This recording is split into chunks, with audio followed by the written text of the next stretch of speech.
You are sitting in your car in the work parking lot. The engine is idling, but you aren't moving. You just opened your banking app for a quick 30-second check, and now you need a minute to breathe before you walk into the office. The number in the account is fine. It's always fine. But it's never quite as fine as you want it to be, and you can't figure out why. You have a good job. You got a raise last year. You aren't reckless. And yet, you feel like you're running on a treadmill that's slowly speeding up. By the end of this video, I am going to show you the exact mathematical crossover point where your money starts working harder than you do. I'm talking about the moment your investments pay your rent, buy your groceries, and eventually hand you your freedom.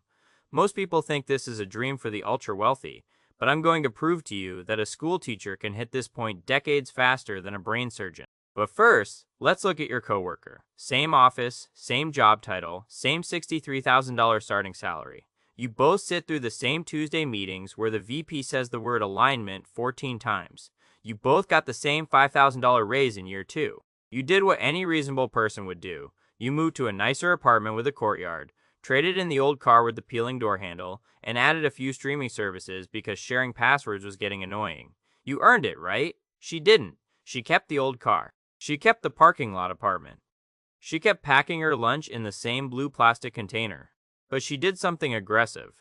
She decided to live on her starting salary and invest every single penny of every raise she ever got for the next decade. Fast forward 15 years. You're in the parking lot doing mental math to see if you can afford a vacation. She just got an automated email from her brokerage. Her portfolio generated $4,800 last month while she was sleeping. Her actual paycheck from the job?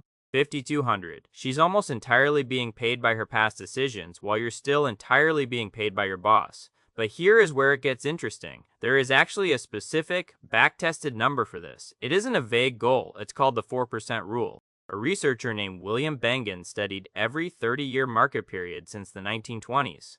We're talking the Great Depression, the 70s stagflation, the dot-com crash. And he found that if you withdraw 4% of your portfolio per year, you have an overwhelming probability of never running out of money. What does that mean for you?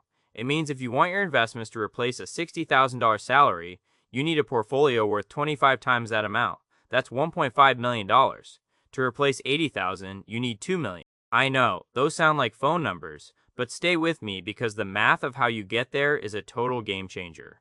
The legendary Charlie Munger once said that the first $100,000 is a total bitch.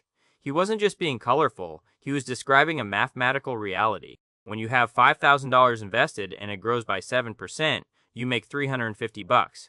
Big deal. You could make that by selling an old couch. At that stage, your returns feel pointless because, numerically, they are. But at $100,000, that same 7% gives you $7,000 a year without you lifting a finger. At $500,000, your money is throwing off $35,000 a year. That's more than a lot of starting salaries. Your money is officially an employee that never takes a sick day.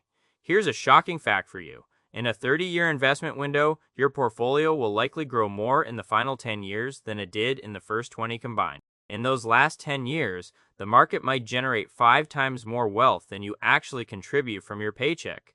You didn't negotiate for that money.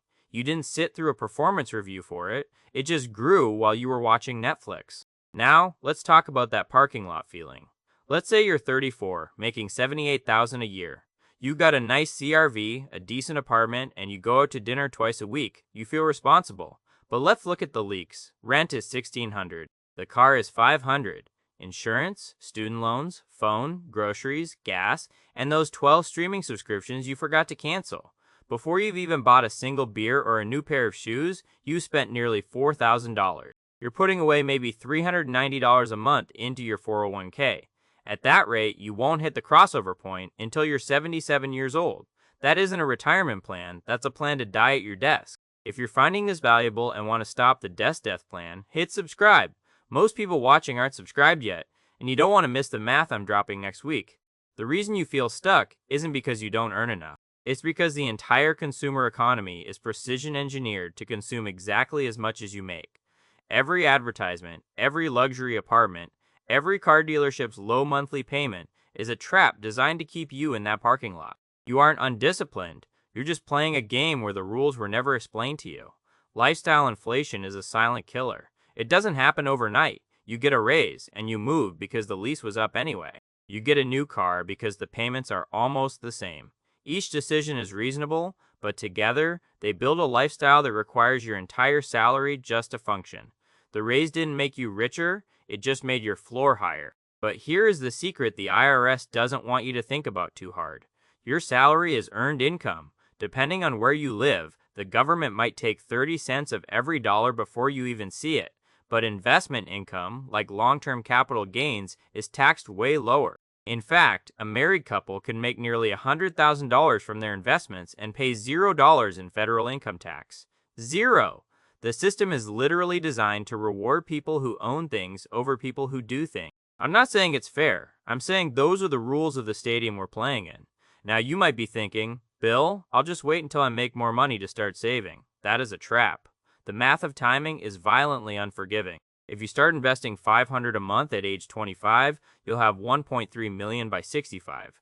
If you wait just 10 years and start at 35, putting in the exact same amount, you end up with only $600,000. That 10-year delay costs you $700,000.